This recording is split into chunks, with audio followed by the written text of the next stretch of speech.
we have. We start right here in the first row.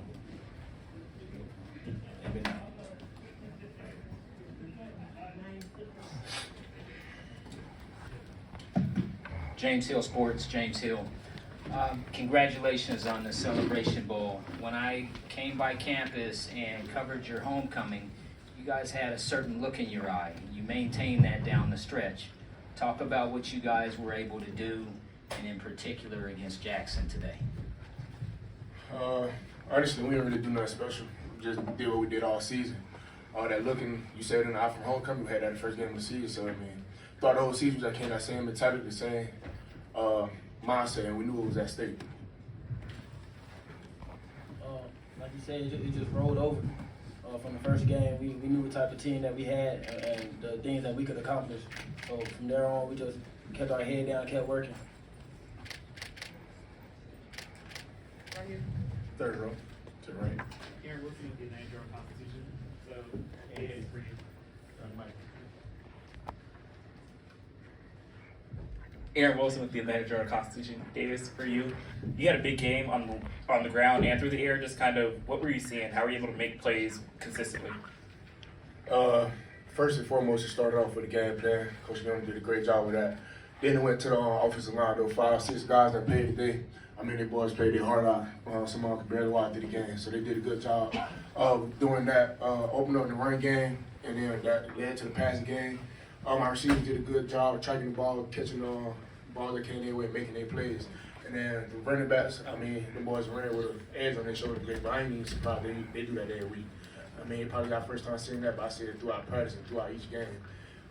Yeah, we got a 2-back system, boys. That's all for real. The boys just did their job. Third row. Right here. Manuel Glade to Crush Sports Talk. Davius, they make a big play to send the game in overtime. What was your team's mentality to come out in overtime and drive that ball down the field and score that touchdown? Like I said 1,000 times, like Coach Oliver said 1,000 times, we keep on thermostat mentality. We say that temperature from like 68 degrees, and then just keep it up. When a good play happens, keep playing. When a bad play happens, keep playing. Because that wasn't our first time being in those type of situations. We've been in overtime before. We've been in 2-minute drives before. We knew it was at stake and just got down to our roots and do what we do.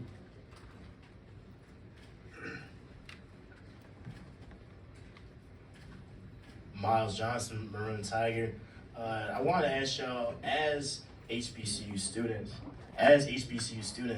y'all talk about HBCU culture and, you know, for a top recruit that's in high school right now and maybe looking for an HBCU, what would you say that is special about your HBCU specifically and HBCUs in general? Yeah. I'll say that coming to an HBCU, you definitely going to get a family type vibe. You know, once you get to know the coaches and the players, you know, once you come here to visit, it's definitely going to be a great feeling. You're going to get to explore the campus. You're going to get to see how students interact, how the football players interact with each other. You know, everybody's with everybody. There's no cliques. D-line with DBs, O-line, quarterback, we with whoever. You know, we can go out to lunch with whoever. We can go bowling, to the movies. You know, we do all the type of things together. It's just a great family vibe, and it's something that we love to have. Yeah, just a bit on that. It's more definitely emphasis on family. From the coaching staff to the teachers to the administrators to the janitors, everybody around the whole campus just got genuine love for one another. I mean, I can tell you I can't even count how many fingers, how many lunch ladies I know and that know me and that know them boys. Like when we come in there, they show love, not just to us, but all students all around. So yeah, that's one major thing that you're gonna get from HBCU that I don't believe you get from other places. AJ Jones with Johnny Cole's HBCU Stroll. With all of the national attention being on Jackson State, the coach and the players, what were you guys saying to one another, and what did you say when you hit the field? Well, it took all the pressure off of us, honestly. You know, all the attention on them, all the cameras on them, so we just doing our normal routine. So when we came out there, we just knew our game plan, we knew how to dominate, and we knew we were going to dominate. That was our mindset coming in. That's the mindset that we were going to have throughout the game. Jamie Walker, Black College Sports Network. Khalil, this is for you. Talk about the contributions of Coach Courtney Cord coming in this year and what the difference is in that defense. Coach Cord, man, he's a very impactful guy. When he came into the defense, he brought a different energy. You know, we play a gap sound football. It's energy based. If you can't run, if all 11 people can't run to the ball, you're not gonna play on this defense. That's the type of mindset that he have. We big on takeaways. We big on everybody making a play, game tackling, and he just a great coach and mentor for us. He came in and helped right away. Coming to our system, it was no disconnect. All the coaches that came in was definitely no disconnect, and it was just something that we definitely built off of.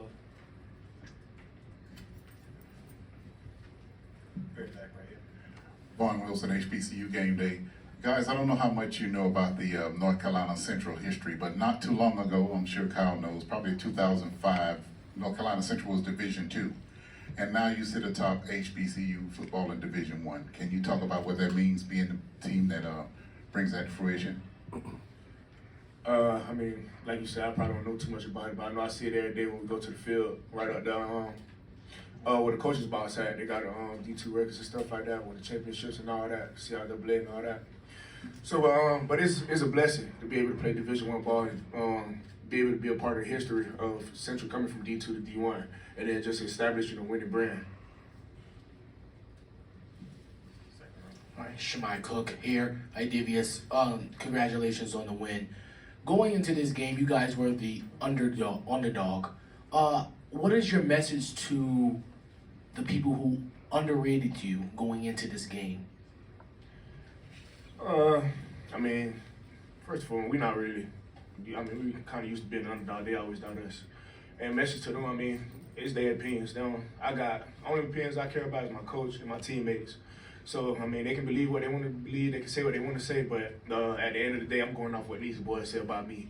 And these boys say nothing but great things about me, and I believe whatever they say. Two more, starting on the left. BJ Jones, Inside HBCU Football. Davius, since about 3:58, North Carolina Central has been trending on Twitter. You guys have become America's team. How does that feel to have this spotlight, Celebration Bowl, ABC, and have the nation's eyes, and to walk out with a big win, and now everyone knows who North Carolina Central is and who Davius Richard is? If I could say one word, I'd say well deserved. These boys we put up a hell of a season from the start to finish, including 2 losses. We've been through a lot of trials and tribulations throughout the season, but one thing these boys didn't do was complain. They fought through any and all adversity, and then that was just the help with Coach Oliver. I mean, he does a great job of recruiting, and he's real specific about who he recruits. I remember when I got recruited, he was just watching me the whole visit. He didn't tell me to the end, though, just saying he watching how I interact with people, how I interact with, like, the administrator and stuff like that. So he does a great job of recruiting players and also the coaches. They spit the same thing. Everybody in the program spit the exact same language. No matter what question you ask, they always want to say the same thing.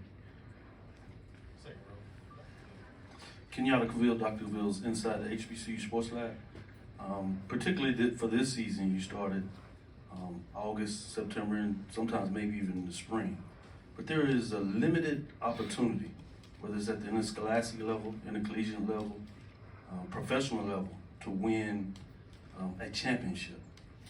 From both of you all, how does it feel to be a champion, in this case HBCU champion at the FCS level, Division I level?